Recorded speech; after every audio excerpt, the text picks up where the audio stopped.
evening, Mr. Thompson. 2 members of the Board of Education and 25 people being paid more than $80,000 a year to sit here and pretend to be working tonight. Mr. Thompson, my name is George Schmidt, S-C-H-M-I-D-T. I'm the editor of Substance and Substance News, a news service which has just expanded into the internet and is experiencing roughly 300,000 hits a month. I've been publishing a monthly newspaper about this devilish town for 35 years, and I was a teacher in the public schools for 28.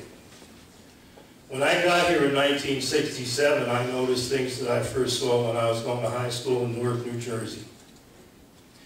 And we are back under the eye of history tonight.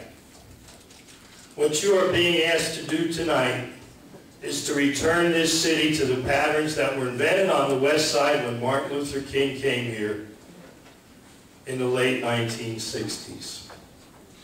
The attempt to move the children from Paderewski to Mason further into the ghetto is typical of the patterns that this Board of Education practiced in the 1940s, 1950s, and 1960s, and which I studied in the 1960s and 1970s.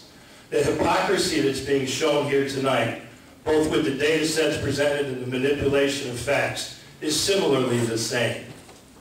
This city has a dismal record. This city did not become the most segregated city in the Northern Hemisphere by accident. This city became the most segregated city in the Northern Hemisphere because of activities like you're being asked to do tonight. Mr. Thompson, I don't know you, but the eye of history is upon you. Lawndale and those communities where I worked at Manly, Marshall, Collins High School, and the Industrial Skills Center are being devastated once again by the decisions of the people who own and rule this city. The people are once again, I will try to.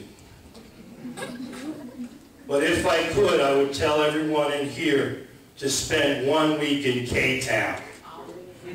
Every child here knows what I'm talking about immediately, and not one of you can tell me what that means in the lives of these children. Your privilege and the privilege that you try to expand on behalf of some people and at the expense of the majority is odious and will be remembered in the eyes of history. To the day I die, I will be publishing the facts about what you do.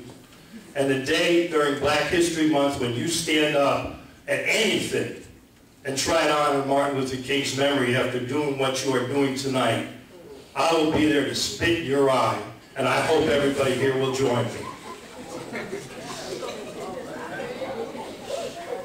The last speaker is Mr. Derek Harris.